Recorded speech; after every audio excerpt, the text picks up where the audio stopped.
Assalamualaikum warahmatullahi wabarakatuh. Anak-anak, selamat berjumpa kembali dengan kami di channel YouTube Arpani Bae. Pada kesempatan ini kami akan memberikan penjelasan mengenai penyajian data di kelas 7 pelajaran matematika kelas 7. Anak-anak, sebelum mulai silakan diberikan komen, diberikan like, subscribe bagi yang belum, dan loncengnya. Selanjutnya kita akan memulai memberikan penjelasan mengenai penyajian data. Data ini bisa dijelaskan dengan tabel, anak-anak sekalian.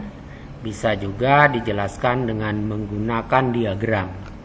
Hari ini kedua-duanya akan kita bahas. Maka perhatikan dengan baik, karena bila Anda memperhatikan dengan baik, Anda akan mengerti. Kalau Anda mengerti, maka pelajaran ini akan mudah bagimu. Oke, kita lanjut penyajian data. Nah, penyajian data bisa dengan tabel, kemudian bisa dengan diagram. Dua-duanya akan kita bahas. Yang pertama, kita akan membahas penyajian data dengan tabel. Nah, tabel ini ada tabel nanti data tunggal, ada tabel data berkelompok. Kita mulai dari yang pertama, penyajian data dalam bentuk data tunggal. Contohnya, ini ada tabel nomor sepatu anak-anak dalam sebuah kelas. Nah, misalnya di sini ada Ahmad Abdurrahman Umar, misalnya nomor sepatunya 38, Ahmad Zaki 40, Alia Muhbita 39, Andi Muhammad Rapi Parsa 40, dan seterusnya. Ditulis satu-satu seperti ini. Maka data yang seperti ini dikatakan data tunggal. Anak-anak, untuk agar lebih mengerti, saya berikan satu contoh lagi tentang data tunggal ini. Ini nilai ulangan harian Budi untuk 10 mata pelajaran di kelasnya.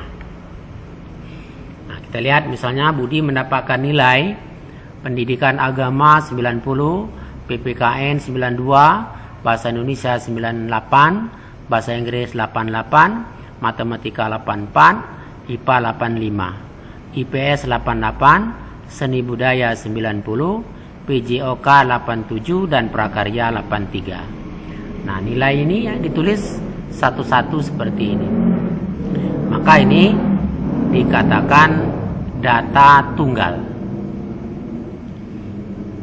Nah, selanjutnya kita bandingkan dengan data yang berkelompok. Kalau data yang berkelompok, ini ada data ulangan harian 40 siswa mata pelajaran matematika kelas 7 di SMP Negeri 9 Palembang. Nah, misalnya seperti ini. Anak-anak yang mendapatkan nilai 41 sampai 50 misalnya, itu ada 5 orang. Dikelompokkan seperti ini, 41 sampai 50. Kemudian 51 sampai 60 misalnya ada 7 orang, 61 sampai 70 10 orang, 71 sampai dengan 80 4 orang, 81 sampai dengan 90 6 orang, 91 sampai dengan 100 nilainya itu ada 8 orang. Nah, dikelompokkan seperti ini. Jadi data yang bisa dikelompokkan seperti ini. Nah, mengelompokkan ini nanti ya tergantung dilihat datanya. Kalau datanya sedikit mungkin cukup 41 sampai 45, kemudian 46 sampai berapa.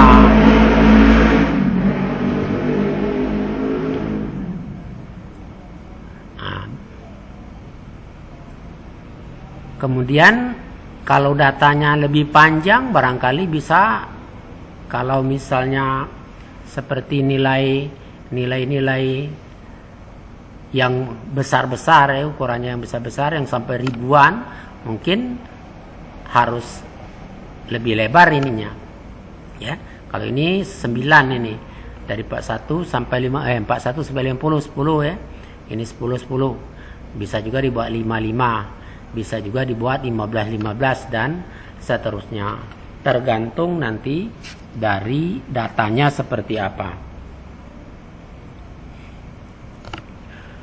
Nah, kemudian kalau penyajian data, kalau tadi dalam bentuk tabel, sekarang kita lihat penyajian data dalam bentuk diagram. Nah, diagram pertama ada diagram batang, kemudian ada diagram lingkaran, kemudian ada diagram garis, kemudian diagram ini ada diagram batang, anak-anak sekalian, ada diagram lingkaran, kemudian diagram garis, ada juga bentuknya piktogram. Nah, semuanya akan kita bahas dalam kesempatan ini. Nah, pertama kita ambil datanya dulu. Di bawah ini adalah data es krim kesukaan anak-anak di sebuah kelas. Nah, misalnya anak-anak suka rasa coklat itu ada 6 orang, yang vanila ada 3 orang, strawberry ada 5 orang, mint and chip ada 7 orang, kemudian rocky road ada 2 orang, bubble gum ada 2 orang yang suka. Nah, selanjutnya data ini kita buat dalam bentuk diagram. Nah, misalnya ini diagram batang dibuat seperti ini kalau dalam diagram batang ya. Jadi yang suka coklat ada 6 orang, suka vanili ada 3 orang, strawberry ada 5 orang, mint and chip ada 7 orang, rocky road ada 2 orang, bubble gum juga 2 orang ya. Ini diagram batang. Bisa juga diagram batang dibuat mendatar seperti ini ya. Jadi coklat ini 6 orang, vanila 3 orang, strawberry ada 5 orang, mint and chip ada 7 orang, kemudian rocky road ada 2 orang, kemudian bubble gum 2 orang. Ini diagram batang ya. Jadi boleh yang tegak, boleh yang horizontal seperti ini. Nah, selanjutnya kita lihat penyajian dalam diagram lingkaran. Nah, kalau diagram lingkaran ini tadi jumlahnya ada 25 ya. Jadi harus dibuat seperti ini. Kalau coklat berarti 6, tadi 6 orang per 25 kali 360, berarti kita harus gambar 86,4 derajat. Yang vanila 3 per 25 kali 360 berarti 43,2 derajat. Kemudian strawberry ada 5 per 25 kali 360 sama dengan 72 derajat. Yang mint and chip 7 per 25 kali 360 sama dengan 100,8 derajat. Rocky road 2 per 25 kali 360 sama dengan 28,88 derajat.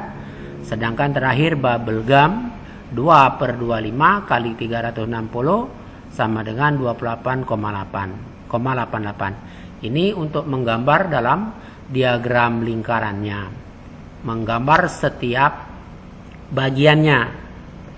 Tapi pernyataannya biasanya dibuat dalam bentuk persen.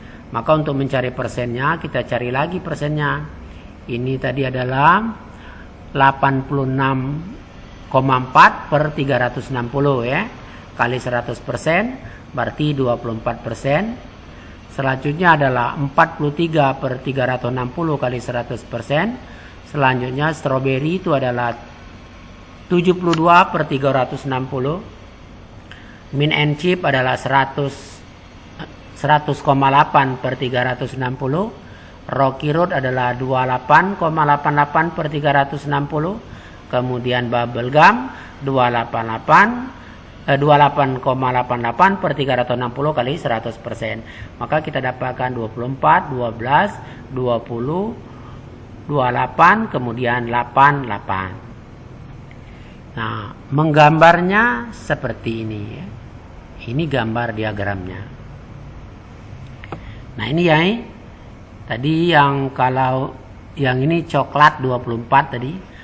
24 ini tadi adalah 86,4 per 360 kali 100%, 24%. Nah ini ya. Nah 24%. Kemudian ini vanilla, ini yang ini 12%. Yang strawberry ini 20%. Yang mint and chip ini 28%, yang terbanyak tadi. Kemudian ini rocky road dan ini bubble gum ya, 8%. Nah, dalam gambar sering dibuat persen-persen. Tapi gambarnya ini tadi ini harus 86, berapa tadi? 86,4 derajat ini, yang ini ya. Harus 86,4 derajat. Ini semuanya pakai derajat dalam menghitung-hitung. Kalau kamu mau menggambarnya nanti, ini derajat. Nah, ini kita lihat yang 28 tadi berapa nih? 72 derajat ini tadi. Yang ini. Ya. Nah, yang ini tadi berapa derajat? Dilihat lagi dari tabel tadi. Jadi, dari sini dihitung derajat-derajatnya. Nah, untuk selanjutnya biasanya dalam penulisannya dia dibentuk dalam bentuk persen seperti ini. Agak sedikit ribet nak, tapi kalau kamu latihan dan kamu amati dengan baik-baik, latihannya dengan benar, nanti kamu akan mendapatkan kemudahan dalam mempelajarinya. Nah, selanjutnya kalau diagram garis, tinggal begini lagi. Coklat itu di sini ya. Ini ada 6 orang, vanilla ada 3 orang, strawberry ada berapa tadi? 5 orang. Kemudian mint and chip ada 7 orang. Kemudian rocky road ada 2 orang. Kemudian bubble gum 2 orang ya. Dibuat seperti ini. Ini kalau untuk diagram garis. Nah, terakhir dalam bentuk piktogram. Nah, kalau piktogram ini yang sulit, harus digambarkan seperti ini. Jadi kalau ini ada 6 orang ya, suka berarti 6 ditulis. Vanilla 3, strawberry 5, yang mint and chip 7, kemudian rocky road ya 2, bubble gum 2. Nah, dia harus digambarkan ini. Kalau es krim ya. Kalau ikan digambar ikan. Kalau rumah digambar rumah.